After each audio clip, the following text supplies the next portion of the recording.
everyone, and welcome to No Offseason. I'm Zena. I'm Chantel Jennings. And I'm Sabreena Merchant. And today on the show, with the NCAA Tournament on the horizon, momentum is heating up across every conference. We're going to take a full conference tournament look ahead, breaking down what to expect from the powerhouse conferences as March Madness approaches and highlighting the mid-majors where teams are battling to punch their ticket to the tournament. But first, we have to announce that the Rutgers Scarlet Knights women's basketball team has announced that they are parting ways with their head coach, Coquese Washington. Ladies, this was the first unexpected coach firing of the season. And I'm curious what you guys' thoughts are on not only what does this say about the state of needing to win in women's basketball right now, but also like the state of the current opportunities of jobs that might open up this year. Yeah, I think, the idea of, we've gone back to this on the show before, a hot seat. Like, Rutgers finished 1-17 in the Big Ten. They finished in 18th place in the Big Ten. Like, they didn't win enough basketball games, and the name of the game in this career path is you have to win. Winner stays. Mm-hmm. But I think what makes this job specifically unexpected that they fired Coquese Washington is that they're going to owe her about $1.7 million in a buyout, and so that's what makes it a little more surprising. It's that, if you say someone lost their job after going 1-17 in conference play, it's like, okay, yeah, in women's basketball, okay, they're going to pay her a lot of money to leave. Obviously, if she gets a job elsewhere, it gets broken up differently because of how the contract works and all of that. But they're paying her a lot of money to go away. And so I think what that tells me is that Rutgers was not willing to do 2 more years of losing, potentially. They want to do better than 1-17. So we'll see what happens with that. What can make Rutgers a better job, at least when I'm talking to agents who work with these contracts, is getting rev share. Like, obviously, salary really, really matters. There are benefits and bonuses that really, really matter. But right now, one of the things that coaches are really hoping to secure in their contracts is rev share, which will make it really interesting from a reporter perspective, because if coaches and agents are successful in actually writing this into contracts, that becomes public data, which currently it's really hard to get those rev share numbers. And I think universities are a little bit hesitant to put it in something like a contract, but coaches are saying, like, if you're going to have a commitment to my team, to this basketball team that I'm coaching, I want rev share and I want it contractually obligated from the university to me. And so the question is, can Rutgers get to a place where they're having 4, 5, 6% of rev share from a Big Ten university? So you've got a significant amount of money there so that they're able to share in this for the players. I think that could make the Rutgers job and the Rutgers roster a lot more interesting for players and transfers. It does feel like schools and colleges are going to become more competitive in the things that they place in contracts and the way that they set up contracts to be able to get the best coaches, especially when there is so much revenue to be had, when people are supporting your program and you're being able to find success and you're winning. More and more media attention, more and more visibility means more and more sponsorship dollars, which means more and more dollars if you get to the tournament and you're able to produce and get some wins. So this is going to be very interesting. Okay, well, that job is open in case anybody's listening and they want one. But we think that there could be more to come, especially as we get to the end of this season. And some teams are shaping up to see, what are we doing? How are we performing? How are we doing with the transfer portal? Are we winning games? All the above. There's a lot of work that some, I was going to say front offices, but schools, they start to operate like front offices. I think you're correct. I was just going to say they're starting to operate like that, but they're going to have some decisions to make. But on that note, speaking of winning and where people are at and assessing performances, okay, y'all, it's finally time for the Sabreena Scale. Yes, okay. Sabreena, you had your eye on a few big matchups this weekend. So let's start in the SEC. South Carolina almost got taken down by Kentucky. They won 60-56. South Carolina remains at number 3 in your rankings this week. Looking at them, what's the biggest thing that's catching your eye? The biggest thing that's catching my eye is that Medina Okot just takes threes regularly now, and they not run sets for Medina Okot to take 3-pointers. Not just takes, makes threes. Yeah. She's making them, stepping back into them. This is crazy. This is crazy. I mean, there's a one set that I had in the power rankings this week where she's coming off a flare screen, and you'd expect her to sort of like roll to the basket, but no, instead she pops out to the top of the key. There's another one where she's just sort of like has Teoniki on her, and instead of like, driving to the basket, she again just steps back. It didn't end up being a 3-pointer, but it was a long 2, and I'm sure like it's the kind of thing that could eventually be a corner 3-pointer. Right. But yeah, just to recap, took 0 3-pointers at Mississippi State. Took about 5 3-pointers for the first 25 games of this season, and now every game it's at least 2. Just casually. Raven Johnson, Medina Okot, pick and pop. And again, they just keep going in, right? Like, she's got a good looking stroke. And it just feels like a little unfair when you're playing South Carolina, when you're like, you've done everything right in this possession. You have Clara Strack, preeminent shot blocker who can protect the paint and is doing a good job against Okot. You've got your defensive principles, and then their 6'6" center just steps out and is like, nope, never mind. Don't worry. And it is, we do have to give credit to the footwork, because that was what I was paying attention to. Like, yes, the shot alone is great, but footwork around a flare, being able to step back, y'all, 6'6" is not an easy height to be doing that stuff as a woman. I'm clumsy, and I'm not even close to that. So that is incredibly impressive, and it's awesome to see the development that's happening at South Carolina with Okot, but absolutely. Okay, let's keep it going. There was a really fun game. So there's tons of fun games this weekend, but if you were looking at the ACC specifically, Duke, Carolina, fed families, okay? Fed families, unbelievable tight game. But they kept saying this throughout the broadcast. This would not change where Duke and Carolina would end up in terms of their ranking, but it could change, depending on who won, whether Duke got the win or got the title for the ACC outright versus possibly having to share it with Louisville. So it kind of was like the perfect setup to watch Louisville and Notre Dame later on that day. And I think Hannah Hidalgo was listening to that game the whole time, because she was revved up for this game. Does she have like a personal interest in getting Duke an outright title? Like, I don't see why. I don't know. But, or just keeping Louisville from getting like it. Right? I feel like she was just like, I am going to make sure that y'all don't get any piece of this pie, and giving it to Duke at the same time. Who knows?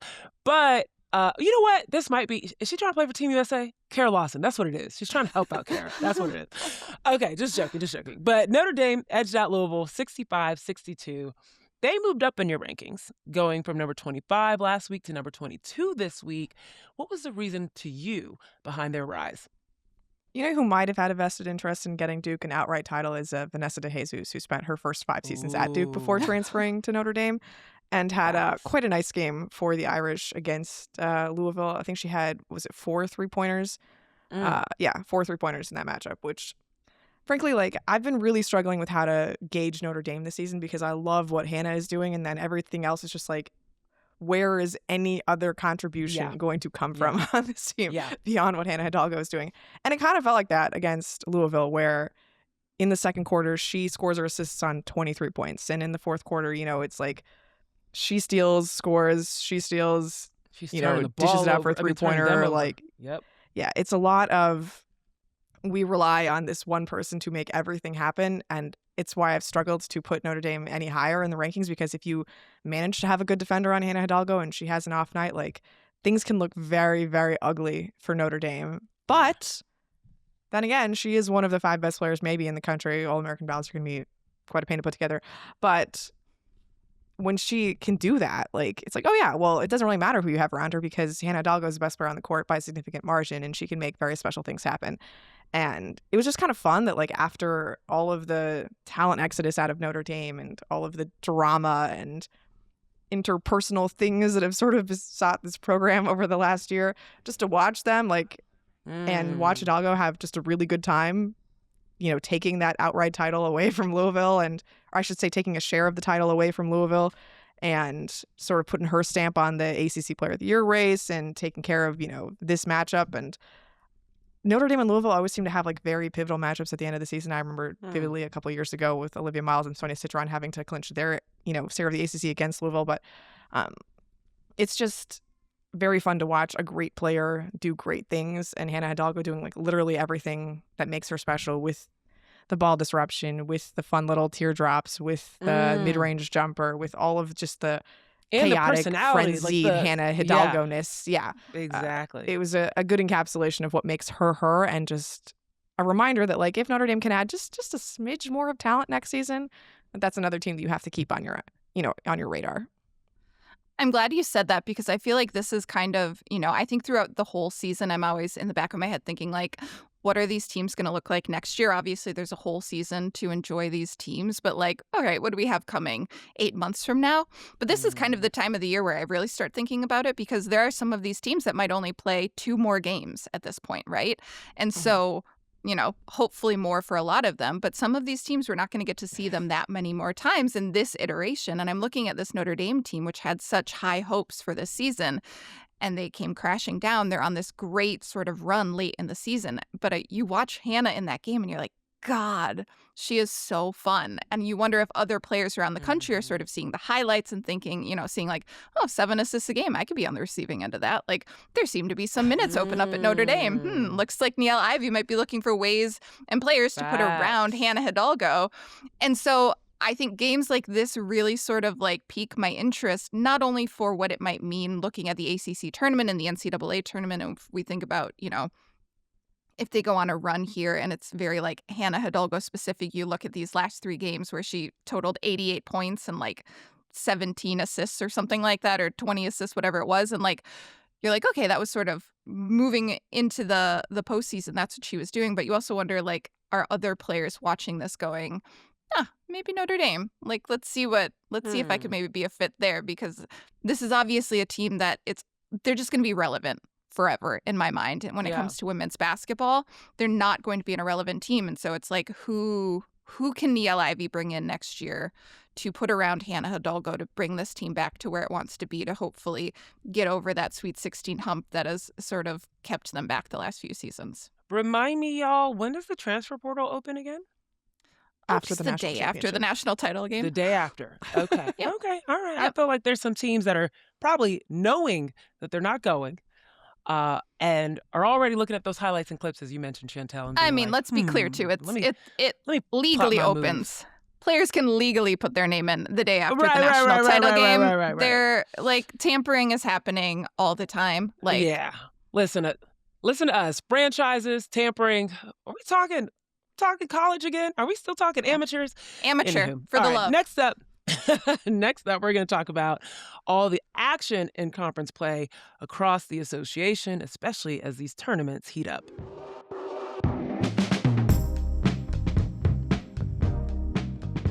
All right, everyone. Conference tournaments are tipping off this week across much of the NCAA. Automatic bids are up for grabs, bubble teams are battling to survive, and the top seeds are battling to maintain their dominance. So we want to take a look at some of these conferences and get you ready for the madness that is inevitably coming. All right, so Chantel, Sabreena, let's go ahead and first dive into the powerhouse conferences. These are the ones that are typically at the top of the America's minds because they're typically playing in the big games. They've been battling these double-ranked matchups that we've been seeing recently have been a lot of fun. What are we expecting to see out of these conferences? And Chantel, I'll not only start with you, you get to choose which power conference we start with. I love that. Well, I think the reason why it's good that we're starting here is that, the second top 16 reveal just came out this past weekend on March 1st. And, as writers, as fans, for everyone listening, like, what we're doing at this point is we're taking a list of 16 teams and imagining what do 12 people on the Division I basketball committee care about based off of this list of 16 teams, which is a hilarious task. But like, let's read into it as much as we can. And I think the thing that has stood out to me is that winning recently matters and head-to-head matters. I think in the first iteration of this that came out on February 14th, we saw Vanderbilt over Texas. Vandy had just beat Texas. That made a lot of sense. Then Vanderbilt obviously goes to Georgia, loses. Things start getting a little bit murky there. This most recent iteration, Michigan goes to Iowa City, gets their butts kicked. Iowa leapfrogs Michigan in this most recent top 16. And so what I think this means for teams specifically looking at these conference tournaments is that these games matter. Like, the committee has a long memory, but what they're looking at is most recently, what have you done for me? And so I'm looking at, let's start with the Big Ten. You've got 3 potential games on Friday that I think could really shake things up. And the Big Ten has 7 teams in this top 16 reveal, but a lot of those teams are sort of in the bottom third. UCLA is obviously way up to the top at number 2. But then you have Maryland at 13, Michigan State at 14, Minnesota at 15, and Ohio State at 16. If Ohio State, Maryland, and Michigan State all win on Thursday, they face another team that's sort of in that bubbly area of hosting. So you have Ohio State, if they win Thursday, they would play number 15 Minnesota. Maryland, if they win Thursday, they would face Michigan, which is number 8 in the poll. And Michigan State, which is at 14, would face Iowa, which is number 6 if they win on Thursday. And so you sort of have these huge games for teams that want to host very badly that are sort of must win or must solidify games. And I think that sort of intensity and that sort of pressure could bring out the best in teams. And so I'm really fascinated to watch the Big Ten tournament. Yeah, that's probably why I was a little bit surprised by how much Ohio State beat down Michigan State. Because I'm thinking recency bias, that ain't going to look good, because it's not only what have you done for me lately, but it's how have you done those things for me lately? Have you been competitive in these games? I'm so curious as to, with a lot of these teams being in that middle part of this top 16 in terms of hosting, or towards the bottom part of this hosting list, how the tournament could help them. And as I think about how the tournament could help them, the only way you can really be helped in the tournament is if you beat UCLA. So any predictions? Sabreena, Chantel, who could actually maybe upset some folks in the tournament, particularly UCLA in the Big Ten? Yeah, I don't see UCLA getting beaten. I realize this is, foreign territory for them. Everybody else is going to have a much bigger fan base in Indianapolis than UCLA will, who doesn't exactly come from normal Big Ten country. And their championship last year came against USC, which didn't exactly, have the local advantage that a Michigan or an Iowa might in this situation. But UCLA has just been head and shoulders above the rest of the Big Ten this season. And admittedly, they only beat Michigan by 3 in that game at Ann Arbor, but there's some weird things that happened at the end of that game that I don't think are necessarily replicable, especially when you're outside of that home court. So, yeah, maybe this is boring. Maybe I sound like a homer, but we watched UCLA over these last few weeks. They've just been consistently excellent over and over again, and they have specific advantages, whether that's in the paint, whether that's what they're shooting, that make them very difficult for these other teams to contend with. So, yeah, is it lame to say that a team that went 18-0 in conference is going to win another 3 games this weekend? Sure, but that's what I think is going to happen. I think it's a fair assessment. Chantel, who do you think, who's the team we're not expecting to battle UCLA in the final for their conference tournament? The hard part about that, though, is UCLA is just better than everyone else in this conference right now. And that's not an insult to any other teams in this conference, because I think there's a lot of quality teams in the Big Ten. There's a reason why there are 7 in this top 16 reveal. I think the committee has shown how much respect they have for the depth of the Big Ten.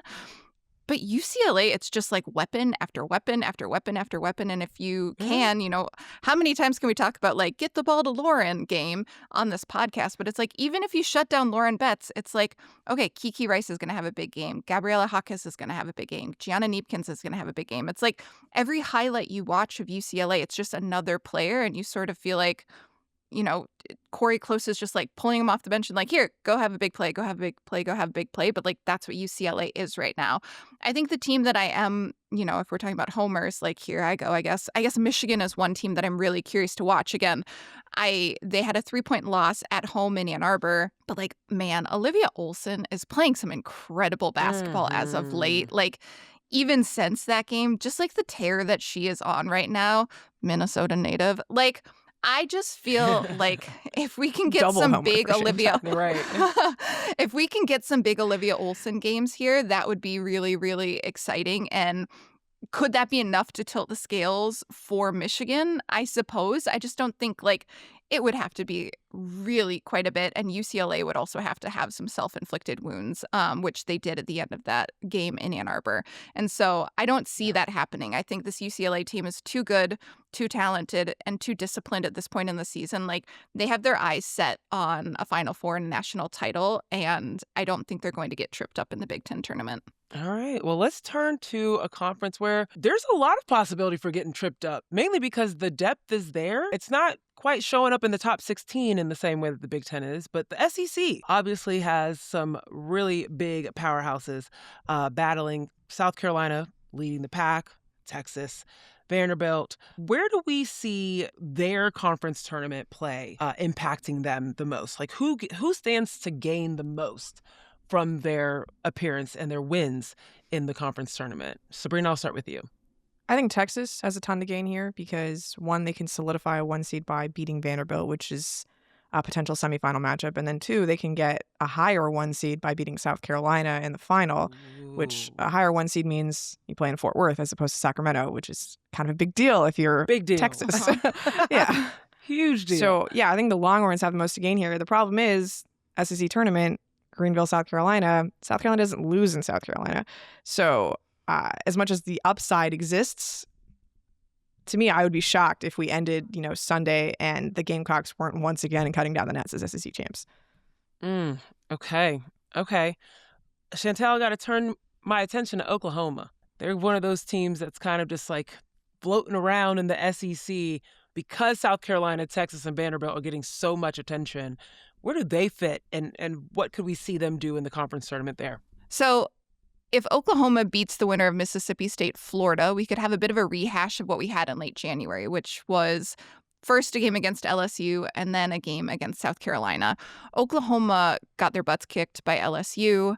Not a great game for Aaliyah Chavez. She came back, obviously, in that South Carolina game, had that crazy overtime, the I took it personal overtime game, which we can call it. And South Carolina is not going to forget that game. And I think Oklahoma is not going to forget the LSU game. And so I think Oklahoma has an interesting position here in terms of winning a few games. They're also sort of in that bottom quadrant of the hosting. They're at number 12 right now. So they have an opportunity to solidify their hosting abilities, which, with a game, with a win or two, which would be huge for Jenny Baranczyk and her group. I'm happy you mentioned LSU because that is the last team I want to talk about when it comes to conference tournament predictions. They have a tendency to rise for the big moments. We saw them beat Texas. We know that you just mentioned that they beat Oklahoma. But they're kind of like I don't want to call it the ugly stepchild, but of the top 4, they're often not the top. They're just not talked about in the same degree as South Carolina, Texas, and Vandy. What do we make of what LSU could potentially do in the conference tournament, especially because this is a big stage and we know they are capable of rising to the big stages? Well, I mean, the reason that they're sort of the forgotten stepchild is because they haven't beaten South Carolina in 17, 18 tries. They did not beat Vanderbilt this year. You think about how close they got to beating South Carolina 2 years ago in the SEC tournament, and then Camila Cardoso hits that. Sorry, that was Tennessee, but LSU they don't win SEC tournaments, right?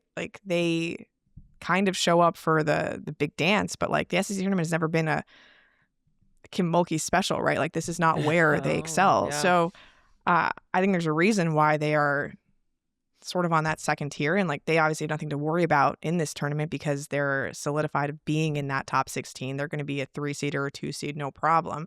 And the only way they can really gain is if they beat South Carolina. And spoiler alert, I don't think they're going to beat South Carolina, even though this is their chance here. So I'm happy to be surprised. They obviously got very close in that game against the Gamecocks at LSU. But again, it's so much harder when you're in Greenville and you're basically on South Carolina's home court. And it's a distinct advantage that the Gamecocks get to have. They put on a great tournament. So no shade to the SEC. But yeah. It's really hard for other teams to go in there and beat South Carolina, and no one's proven capable of doing it. And so that doesn't necessarily preclude LSU or Texas's or Vanderbilt's chances in the NCAA tournament. But as long as these games are being held in South Carolina, I just find it really hard that anyone's going to pull some sort of massive upset.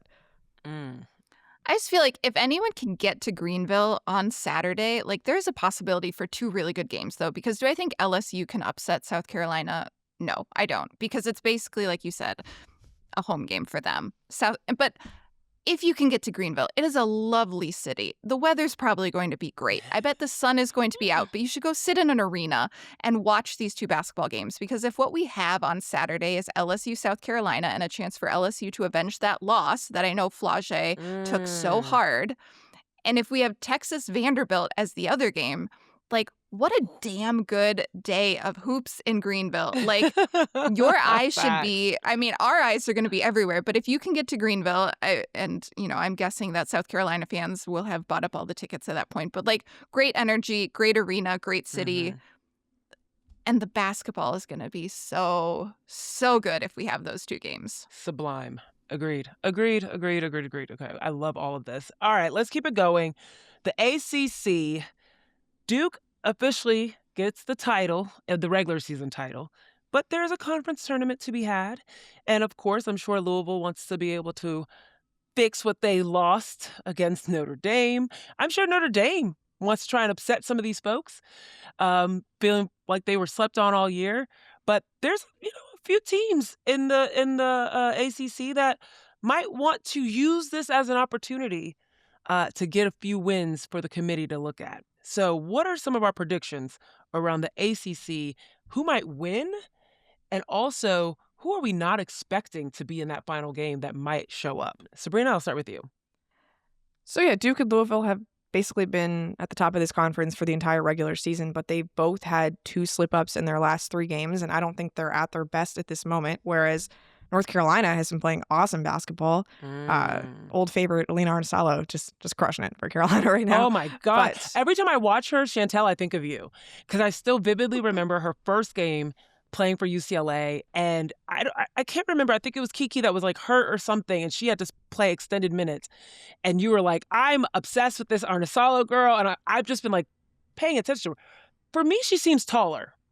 She seems bigger this year, but it's because she's just playing bigger and getting. I think it also helps when you're not standing next to like Lauren Betts and Angela. Maybe that's what it is. Tina Gardner all the time. Yeah. Right. But she's also just like plays bigger in terms of her presence. But yes, keep going. And I think North Carolina is playing as well as anybody, and they have a really good chance of making some noise here. I mean, you already mentioned Notre Dame.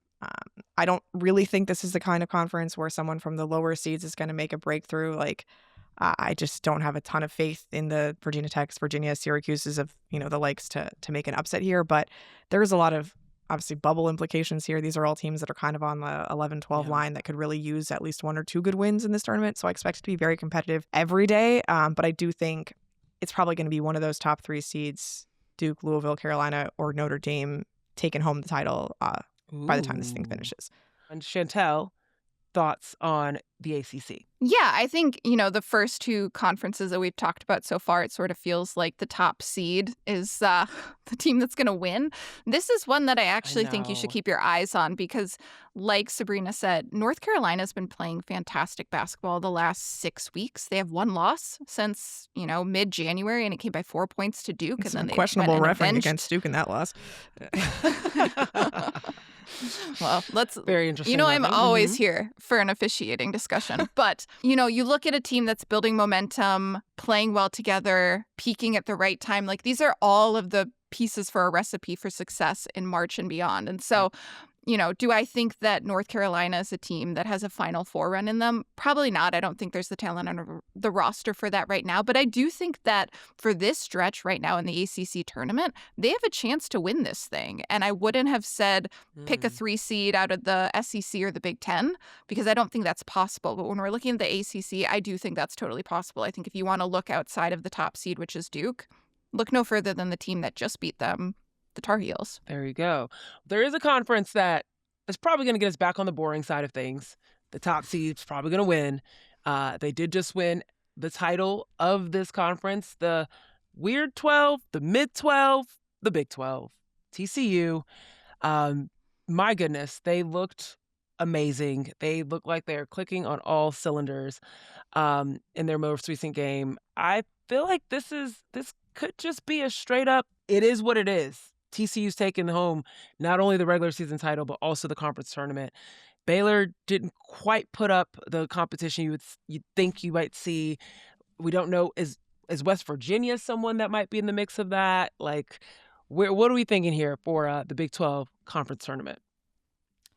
I think you're right. This is TCU's to lose. I think it'll be pretty clean and straightforward, honestly. The only thing that I really have my eye on is we haven't seen a ton of Iowa State with Audie Crooks and Addie Brown both available.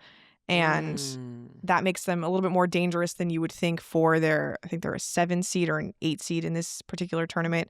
I don't think that they should be that low, had they been, they're the 7 seed, sorry.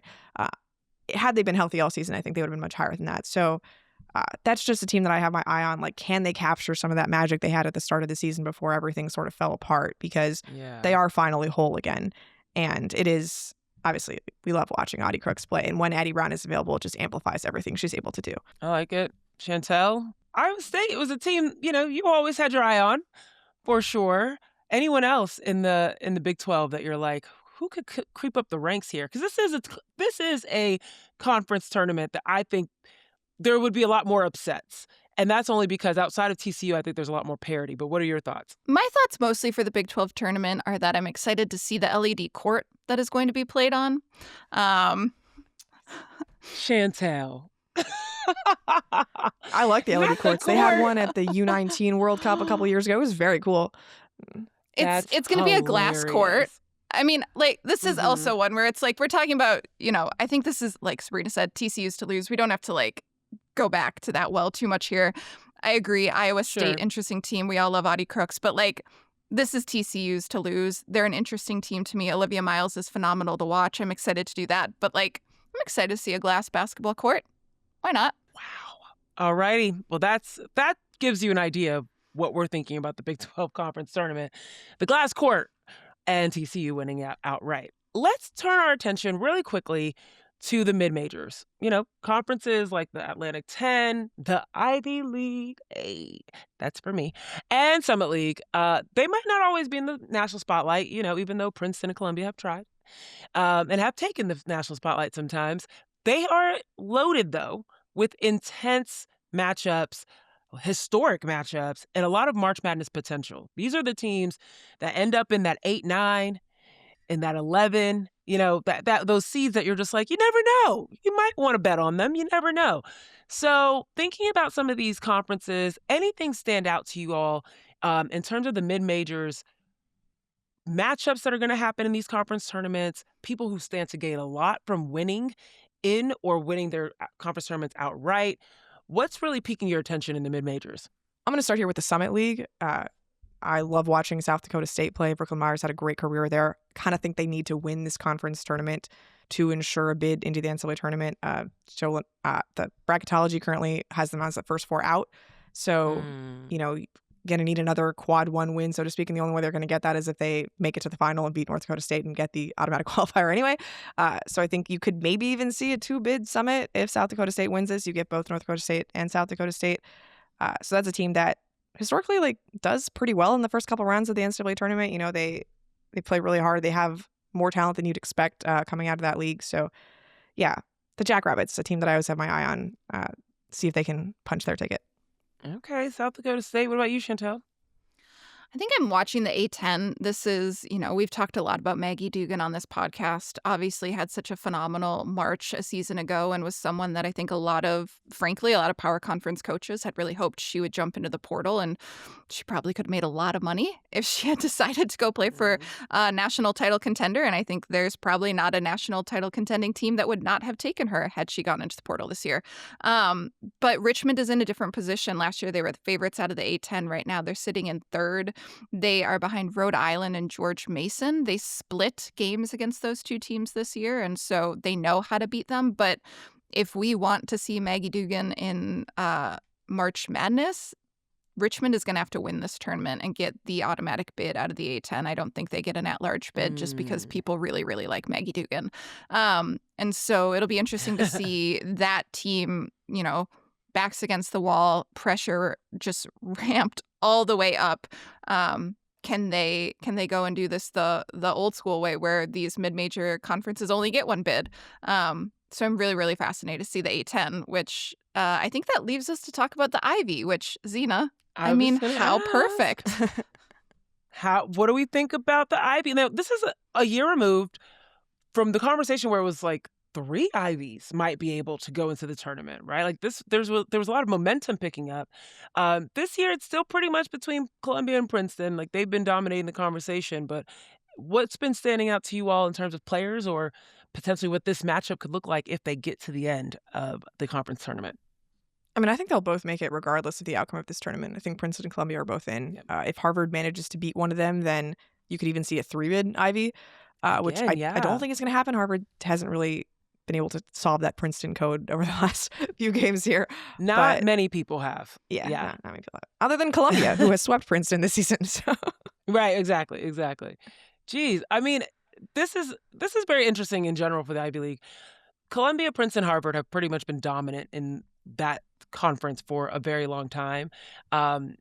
Even when I was playing, Harvard and Princeton were the dominant players in the mix. So we didn't have a conference tournament though. And I do like that the Ivy League is good for an upset. They are good for a team popping out. So we'll see what happens here. But all right, you guys got to keep us honest on any of the other mid-majors that you guys are keeping an eye out on. And I was watching a little bit of Big East basketball. That's one conference that one time. We're calling that a mid-major? I get in trouble for that. I know. That's what I'm saying. It's like I was literally about to say at one time that was not a mid-major. But I'm watching Marquette. I'm watching folks. I'm just like, wow, these were power conferences, but that just goes to show what the domination of what UConn does in terms of just engulfing all of the attention out of the Big East. I think UConn that one. This is like a record now. It's like 35 minutes into the pod, and we're just talking about UConn. So way to go, guys. Right. Well, that's because, I mean, if there's one conference tournament that's going to be super boring in terms of who's at the top at the end, yeah, it's probably the Big East. Okay. And they don't even have a good one floor. more conference I want to mention real quick. Yes, please. Just a real local homer pick here. The LMU Lions won the West Coast Conference for the first time ever. And they haven't made the tournament in 22 years. Their head coach, she played at USC. She coached at USC. There was some talk she might even get that job before Lindsey Gottlieb got it. She went across town, took the Loyola job. And this is a good West Coast Conference. Like teams like Washington State, Oregon State, Gonzaga, historical, winning this. And they've got the number 1 seed, which is pretty cool. Again, 22 years of not making the tournament. So that's a tournament that I have my eye on. I love the West Coast Conference, and I love it. A good Vegas conference tournament is always fun. All right, West Coast Conference. We appreciate that, Sabreena. And anyone else that's listening right now, and you're like, hey, my mid-major is about to go crazy in the conference tournament, let us know. We definitely want to find out about other teams that might be taking the spotlight across the country. But conference tournaments, this is where we get a nice little appetizer for the craziness of March Madness. And this is a lot of fun, so make sure you're tuning in this weekend. On the other side of this break, Sabreena has a game for us. Don't go anywhere.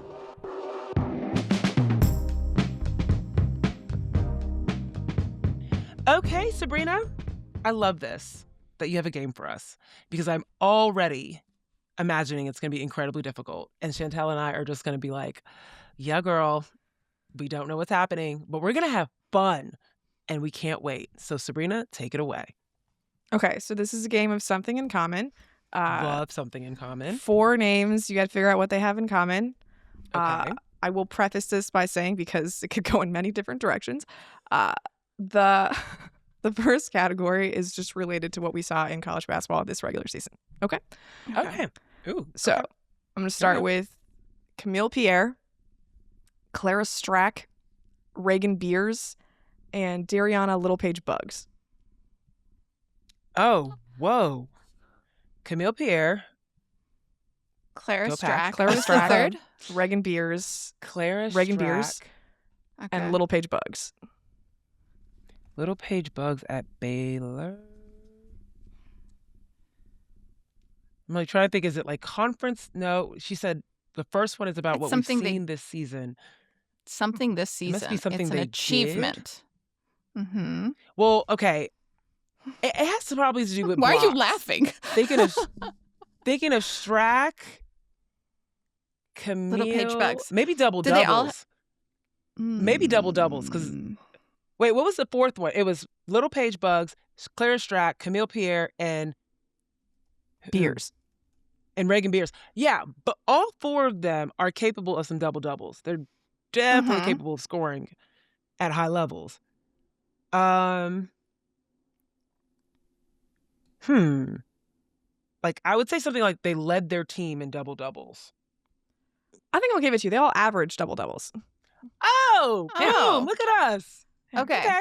There Yeah, I we was go. gonna say not they're blocks, only about but yeah. no. Yeah, Yeah. As far that's as a I can good tell, one. there were Mhm. only 5 power conference players who averaged a double-double. Those 4 and Oh.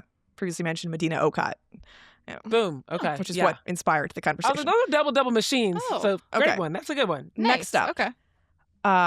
Kiyomi McMiller, Samaya Mhm. Nichols, Jada Williams, and Olivia Miles.